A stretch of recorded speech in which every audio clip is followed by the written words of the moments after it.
धृतराष्ट्र, पांडु और विदुर के लालन पालन का भार भीष्म के ऊपर था। तीनों पुत्र बड़े होने पर विद्या अध्ययन के लिए भेजे गए। धृतराष्ट्र बल विद्या में, पांडु धनुर्विद्या में तथा विदुर धर्म और नीति में निपुण हुए।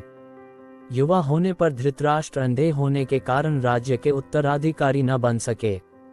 विदुर दासी पुत्र थे, इसलिए पांडु को ही हस्तिनापुर का राजा घोषित किया गया। भीष्म ने धृतराष्ट्र का विवाह गांधार की राजकुमारी गांधारी से कर दिया। गांधारी को जब ज्ञात हुआ कि उसका पति अंधा है तो उसने स्वयं अपनी आंखों पर पट्टी बांध ली। उन्हीं दिनों यदुवंशी राजा शूरसेन की पोषित कन्या कुंती जब सयानी हुई तो पिता ने उसे घर आए महात्माओं के सेवा में लगा दिया। पिता के अतिथि गृह में जितने भी साधु महात्मा, ऋषि मुनि आदि आते, कुंती उनकी सेवा मन लगाकर किया करती थी। एक बार दुर्वासा ऋषि आए। कुंती ने उनकी भी मन लगाकर सेवा की।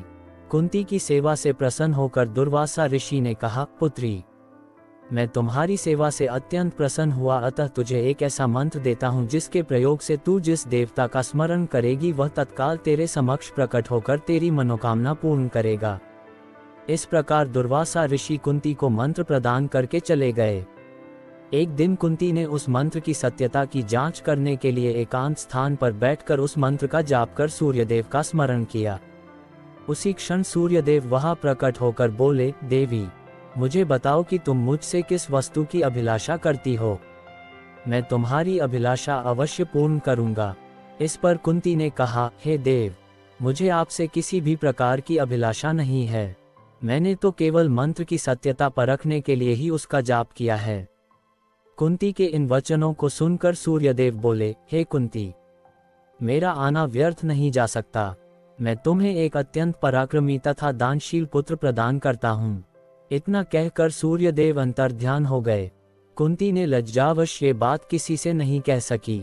समय आने पर उसके गर्भ से कवच कुंडल धारण किए एक पुत्र उत्पन्न हुआ। कुंती ने उसे एक मंजूषा में रखकर रात्रि बेला में गंगा में बहा दिया। वह बालक बहता हुआ उस स्थान पर पहुंचा जहां पर धृतराष्ट्र का सारथी अधीर्त अपने अश्व को गंगा नदी में जल पिला रहा था। उसकी दृष्टि कवच कुंडलधारी शिशु पर पड़ी। अधीर्त निसंतान था, इसलिए उसने बालक को अपने छाती से लगा लिया और घर ले जाकर उसे अपने पुत्र के जैसा पालने लगा। उस बालक के कान अति सुंदर थे, इसलिए उसका नाम कर्ण रखा गया। कर्ण गंगाजी में बहता हुआ जा रहा था कि महाराज धृतराष्ट्र के सारथी अधीर्त और उनकी पत्नी राधा ने उसे देखा और उसे गोद ले लिया और उसका लालन पालन करने लगे।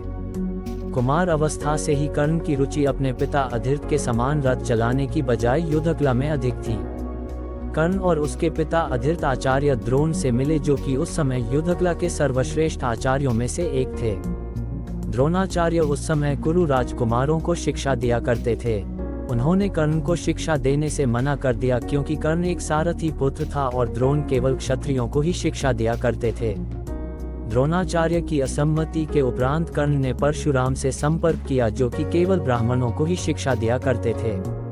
कर्ण ने स्वयं को ब्राह्मण बताकर परशुराम से शिक्षा का आग्रह किया। परशुराम ने कर्ण का आग्रह स्वीकार किया और कर्ण को अपने समान ही युद्धकला और धनुर्विद्या में निष्णात किया। कर्ण को उसके गुरु परशुराम और पृथ्वी माता से श्राप मिला था। कर्ण की शिक्षा अपने अंतिम चरण पर थी।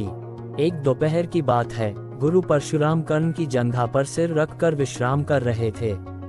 कुछ देर बाद कहीं से एक बिच्छू आया और उसकी दूसरी जंघा पर काटकर घाव बनाने लगा। गुरु का विश्राम भंग ना हो इसलिए कर्ण बिच्छू को दूर ना हटाकर उसके डंक को सहता रहा। कुछ देर में गुरुजी की निद्रा टूटी और उन्होंने देखा कि कर्ण की जांघ से बहुत रक्त बह रहा है। उन्होंने कहा कि केवल किसी क्षत्रिय में ही इतनी सहनशीलता हो सकती है कि वह बिच्छू डंक को सह ले, न कि किसी ब्राह्मण में। और परशुराम जी ने उसे मिथ्या भाषण के कारण श्राप दिया कि जब भी कर्ण को उनकी दी हुई शिक्षा की सर्वाधिक आवश्यकता होगी, उस दिन वह उसके काम नहीं आएगी।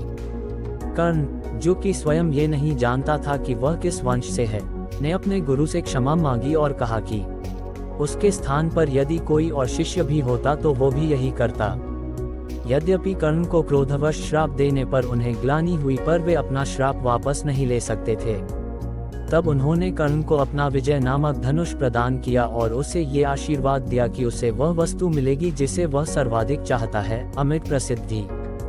कुछ लोक कथाओं में माना जाता है कि बिच्छू के रूप में स्वयं इंद्र थे, जो उसकी वास्तविक क्षत्रिय पहचान को उजागर करना चाहते थे। परशुराम जी के आश्रम से जाने के पश्चात कर्ण कुछ समय तक भटकता रहा। इस दौरान वह शब्दभेदी विद्या सीख रहा था। अभ्यास के दौरान उसने एक गाय के बछड़े को कोई वनीय पशु समझ लिया और उस पर शब्दभेदी बाण चला दिया और बछड़ा मारा गया।